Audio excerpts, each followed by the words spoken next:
Yo, what's up, everybody? It's your boy Walking Mandu. It's a couple of days later. I was waiting on some parts, and we're gonna go ahead and see if we can see how far we can get on the Z again today. Can't guarantee anything, so I'll probably mesh the videos together, and we'll see what we got. But as you can see here,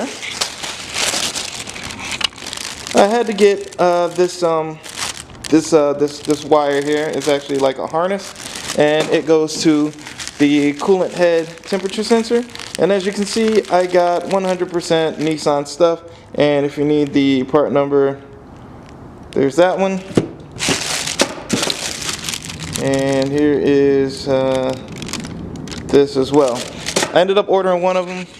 I ended up ordering the harness on eBay, and I ended up going to the dealership for the actual sensor, and these were pretty much the only two things that was holding me up from finishing this thing. So I'm going to go ahead and install the sensor. I'm going to clean this up just a little bit because I think I'm going to go ahead and throw on the water pump and the thermostat housing and the thermostat. I think I'll go ahead and just do all that today, and then I might have a little bit of time to finish up doing a few other things, like that backing plate that is right here. I'm going to throw that backing plate on, and I actually just fit on the two cam gears. So let me see where I'm getting it with today. I'm going to go ahead and put you guys, I might put you on the time lapse. I might just do a little bit of back and forth, just kind of throw something on, show you what I'm doing, throw something on, show you what I'm doing. But you know, as a disclaimer, just to let you guys know, this isn't really a how-to video. I don't really do how-to videos. Basically, it's just kind of a blog video for, you know, entertainment purposes. Hopefully you guys end up liking the content, and yeah, so I'll see you guys in a little bit.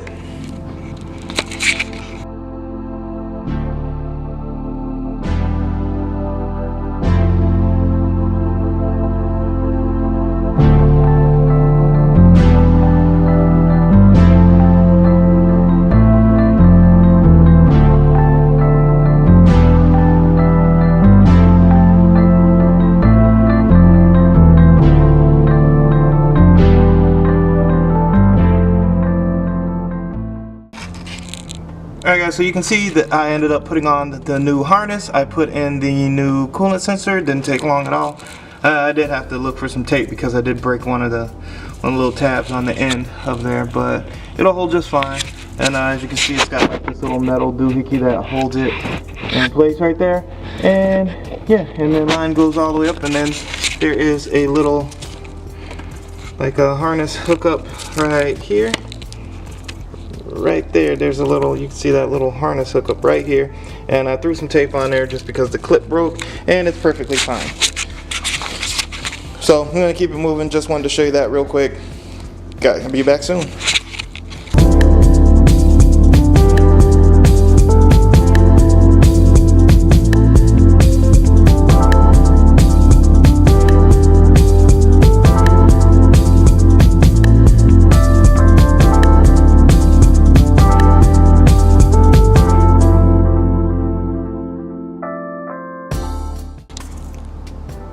Alright guys, so I went ahead and put the gasket on there, put some sealer on there, and made like a little gasket sandwich.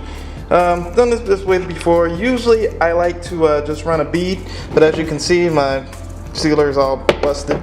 So what I did was I just kind of put it on there with my finger, made sure I left enough, you know, between the surfaces to give it a good little smush down so that it seals properly. And then that should actually do it. So I'm gonna go ahead and grab the bolts for these.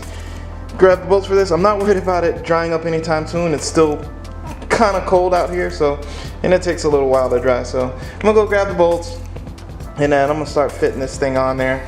And then by the time I have the timing belt and everything else set, once I get everything set the way I want it, it should be in good enough shape for me to kind of tighten the bolts up a little bit more. I kind of do it in stages. I tighten the bolts up, and then I kind of wait 24 hours for it to completely dry after I made sure it made a seal, and then I come back and torque the bolts to spec. It's actually, I believe that's the right way to do it. That's what I've read, and that's what I've done, and it's actually worked. So hey, I'm not mad. I'm gonna make sure this gets done. So see you in a bit.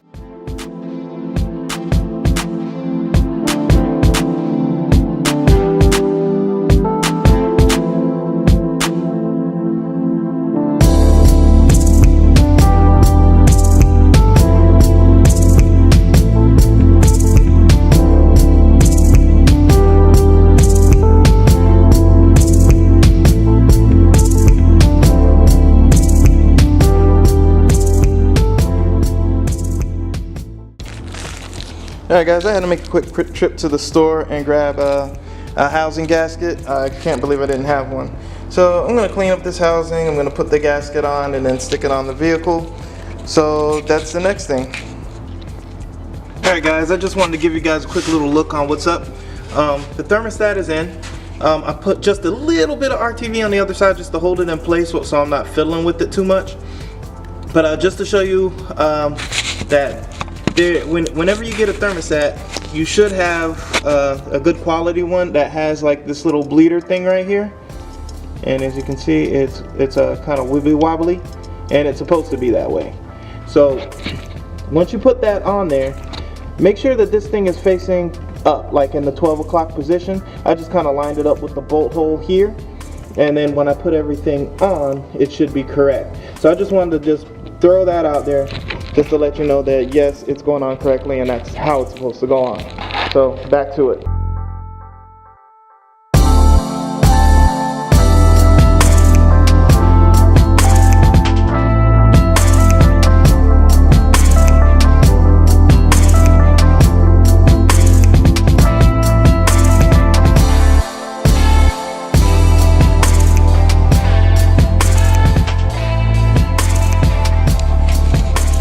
Alright guys, I'm gonna leave it here for today.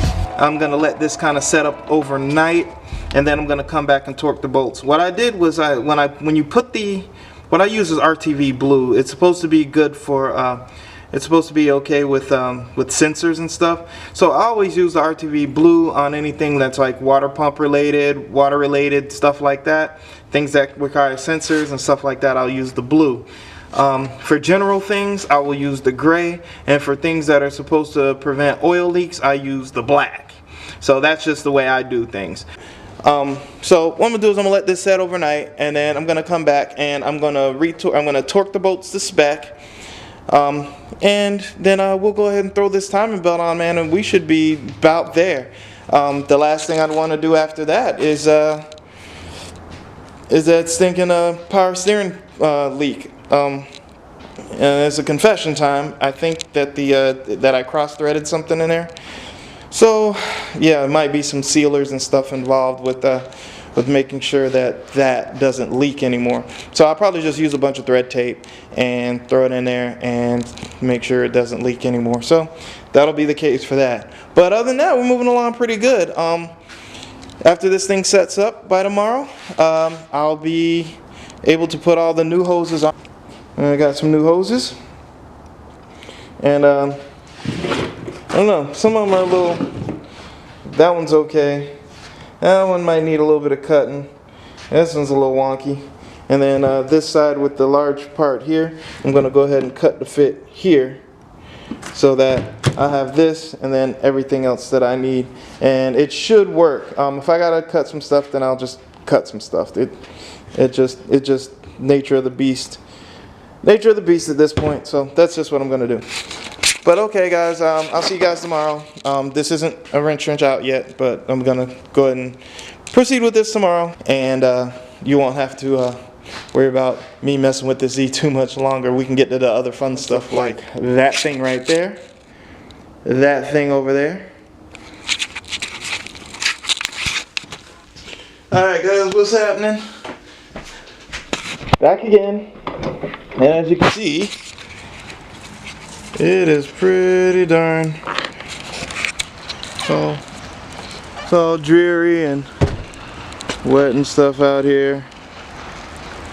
So yeah, that's kind of what I'm dealing with. As you can see, what we got here is at the belt for the most part. Yeah, it's kind of on. Got to show you that that I had to wait for this thing right here, another genuine Nissan part. You can see the old spring is all beat down. So I'm gonna put another spring on there and put this on there, tensioner, put the belt on. Alright guys, after a little bit more fiddling around with this thing, I finally got the belt on. And a few things that I want to point out. Like I said, this isn't really a how-to video, but just in case you guys need a little help with this thing, First things first, you want to note these arrows here.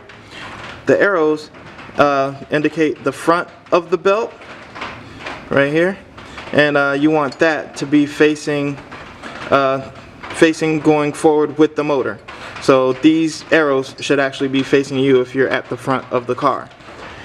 These little lines right here should be lined up adjacent to this dot that you should have made earlier on your cam gear, and this one lines up on the dot with the cam gear.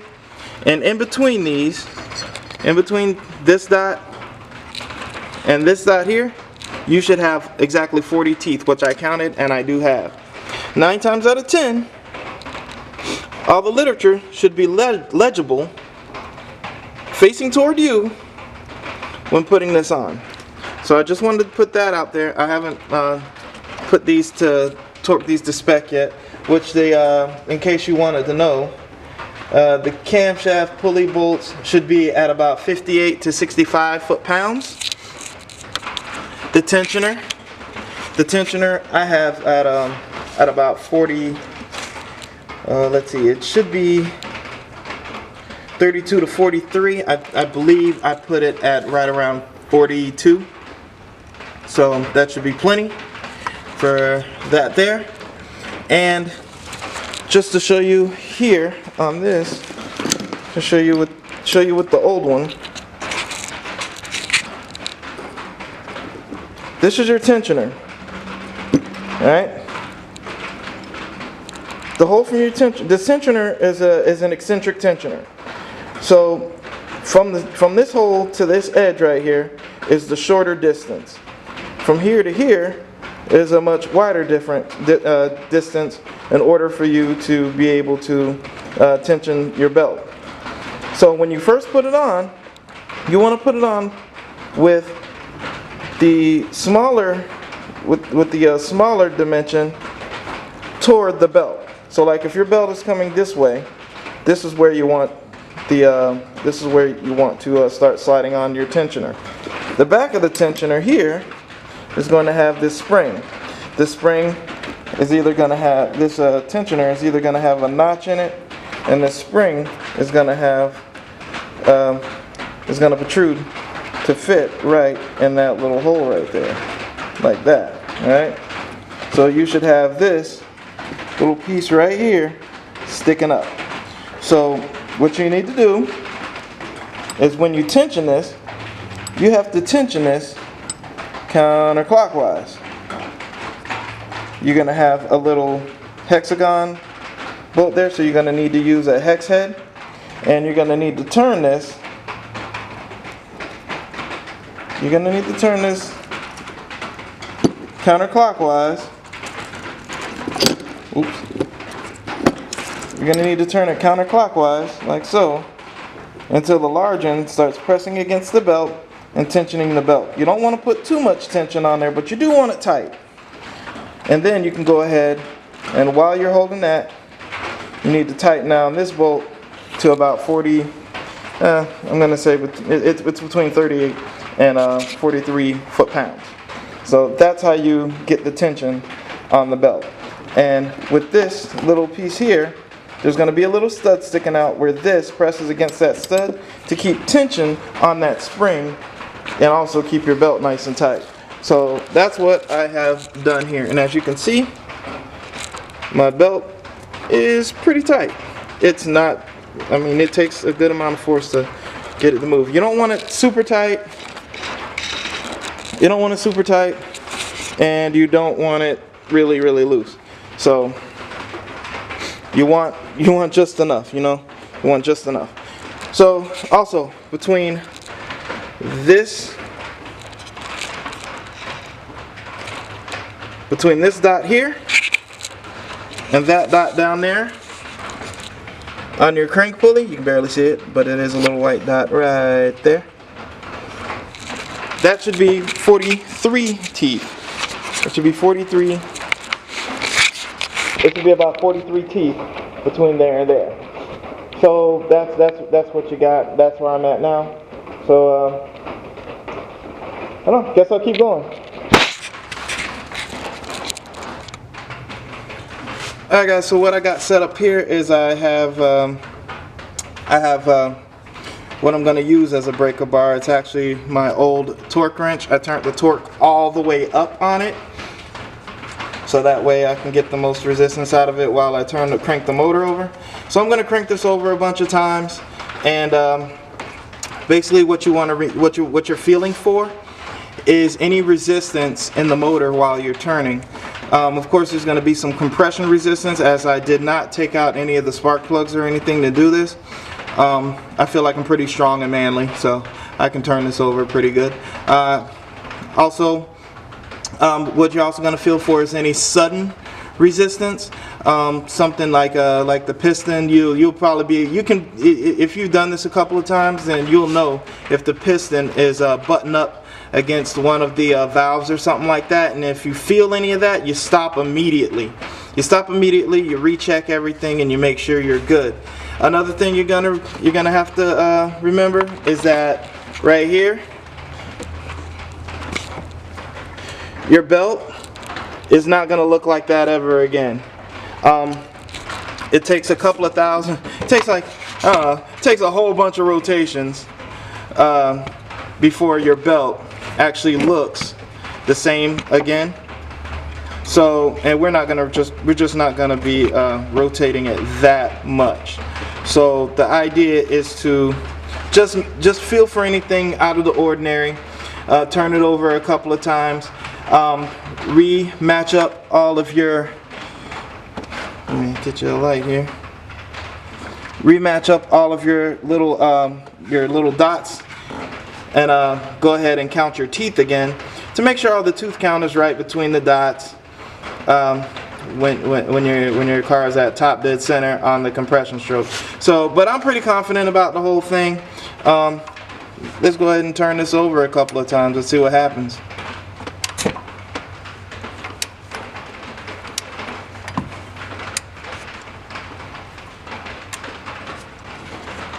You can see the little dot right here. So that's where I'm gonna have to go and line up again. But this is where.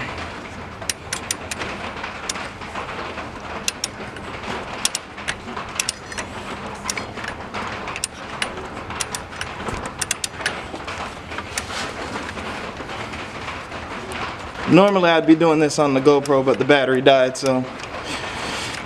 And there's really no time lapse on this camera right now, so. But so far so good. I don't feel anything hitting. Everything seems to be turning just fine. I don't see any flexing on the tensioner. So it looks like the tensioner is doing its job along with the spring. So yeah, you want to make sure all that is good. So I'm starting to come back around to where all of them are starting to line up again. And once they've all lined up, which should be right about getting close, should be about there. Oh no. Well, close. Not quite getting there. So that's about.